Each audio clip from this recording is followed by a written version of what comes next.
कहे लखन मुनि सील तुम्हारा, को नहीं जान बिदित संसारा। माता पित ही उरिन भय नीके, गुरु रिनु रहा सोच बड़ जी के। सो जनु हम रही माथे काढ़ा, दिन चली गए ब्याज बड़ बाढ़ा।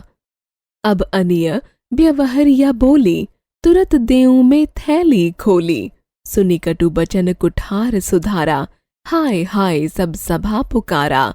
भृगुबर परसु देखा बहु मोही, विप्र बिचारी बचाऊं नृपद्रोही। मिले न कबहू सुभट रन गाढ़े, द्विज देवता घर ही के बाढ़े। अनुचित कही सबु लोग पुकारे, रघुपति सय नहीं लखनु निवारे। लखन उतर आहुति सरिस, भृगुबर कोपु कृसानु। बढ़त देख जल संबचन, बोले रघुकुल भानु। भावार्थ, लक्ष्मण परशुराम से बोले, हे मुनि, आपके शील स्वभाव के विषय में कौन नहीं जानता। सारा संसार आपसे परिचित है। आप अपने माता पिता के ऋण से तो अच्छी तरह उऋण हो ही चुके हैं। अब आप पर गुरु का ऋण शेष है। जिसकी चिंता आपके मन में है, वह शायद आप हमारे माथे मढ़ना चाहते हैं, अर्थात आप मुझे मारकर गुरु ऋण उतारना चाहते हैं। दिन भी बहुत हो गए हैं। अब तक तो आप पर गुरु ऋण का ब्याज बहुत बढ़ गया होगा। आप किसी हिसाब किताब करने वाले को बुला लीजिए। मैं अपनी थैली खोलकर सारी धनराशि तुरंत चुका दूंगा। लक्ष्मण के मुंह से कटु वचन सुनकर परशुराम ने अपना फरसा साध लिया। सारी सभा में हाय हाय की पुकार मच गई। लक्ष्मण ने फिर से कहा, भृगुवर, आप मुझे अपना फरसा दिखा रहे हैं और मैं आपको ब्राह्मण समझकर बार बार लड़ने से बच रहा हूँ। ओ राजाओं के शत्रु, लगता है आपको कभी पराक्रमी वीरों से पाला नहीं पड़ा। इसलिए हे ब्राह्मण देवता, आप अपने घर में ही अपनी वीरता के कारण फूले फूले फिर रहे हैं। यह सुनते ही सभा में उपस्थित लोग अनुचित है कहने लगे। राम ने भी लक्ष्मण को आंखों के इशारे से और अधिक बोलने से रोका। इस पर लक्ष्मण के उत्तर आहुति के समान भड़काने वाले थे। परशुराम का क्रोध आग के समान था, जो लक्ष्मण के वचनों से भड़क उठा था। आग को बढ़ता देखकर राम ने जल के समान शीतल वचन कहे।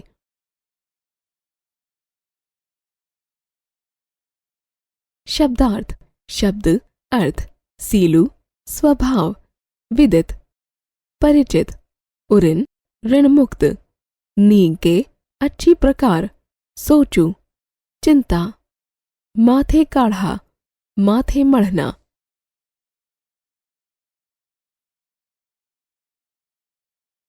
शब्द अर्थ, बाढ़ा बढ़ गया, आनीय ले आओ, व्यवहारिया हिसाब किताब करने वाला, भृगुवर भृगु के वंशज अथवा परशुराम, विप्र ब्राह्मण, नृपद्रोही राजाओं के शत्रु। शब्द अर्थ, सुभट वीर योद्धा, रन युद्ध, द्विज ब्राह्मण, सयनही नेत्रों के इशारे, नेवारे रोका, कृसानु आग। प्रतिपाद्य, राम लक्ष्मण परशुराम संवाद तुलसीदास द्वारा प्रणीत रामचरितमानस से अवतरित है। इस प्रसंग में सीता स्वयंवर में राम द्वारा शिव धनुष तोड़ने पर परशुराम के क्रोध और लक्ष्मण द्वारा उनको प्रत्युत्तर देने का वर्णन है। परशुराम अपने गुरु शिव का धनुष टूटने पर आग बबूला होते हुए सभा में प्रवेश कर धनुष तोड़ने वाले को मारने की बात कहते हैं। श्री राम मीठे वचन बोलकर उनको शांत करते हुए स्वयं को उनका दास बताते हैं, परंतु परशुराम का क्रोध बढ़ता ही जाता है। तब लक्ष्मण उन पर व्यंग्य करते हुए कहता है कि ऐसे कितने ही धनुष हमने बचपन में तोड़ डाले, परंतु कभी भी आपने क्रोध नहीं किया।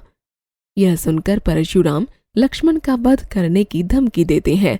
लक्ष्मण कहते हैं कि हमारी नजर में तो सभी धनुष एक जैसे ही होते हैं और यह धनुष तो अत्यंत जीर्ण था, राम के छूने भर से ही टूट गया, इसलिए आप क्रोध न करें। इस पर परशुराम अपने क्रोधी स्वभाव की डींगे हाँकने लगे, स्वयं को क्षत्रिय कुलद्रोही बताने लगे। अपने फरसे की प्रचंडता बताने लगे और बोले, मैंने ही सहस्त्रबाहु का वध किया है, इसलिए तुझे मेरे फरसे से डरना चाहिए। तब लक्ष्मण ने कटाक्ष करते हुए कहा, आप फूंक से पहाड़ उड़ाना चाहते हैं, मैं कोई छुई मुई का पौधा नहीं हूँ जो तर्जनी देखकर मुरझा जाऊंगा। मैं भी आपका जनेऊ देखकर रुक गया, क्योंकि हमारे यहाँ देवता, ब्राह्मण, भक्त और गाय पर हथियार नहीं उठाया जाता। आप तो बेकार ही फरसा उठाए हुए हैं, आपके तो वचन ही करोड़ों फरसों से अधिक कठोर हैं। लक्ष्मण के व्यंग्य वचन सुनकर परशुराम विश्वामित्र से बोले कि यह बालक वध के योग्य है, इसे मेरा प्रताप सुनाकर रोक लो, नहीं तो मैं क्षण भर में ही इसे मार डालूंगा।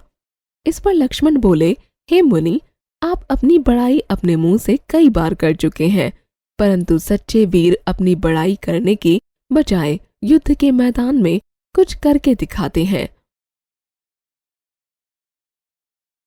इस पर परशुराम फिर बोले, विश्वामित्र, अब तो यह बालक सचमुच वध योग्य हो गया है।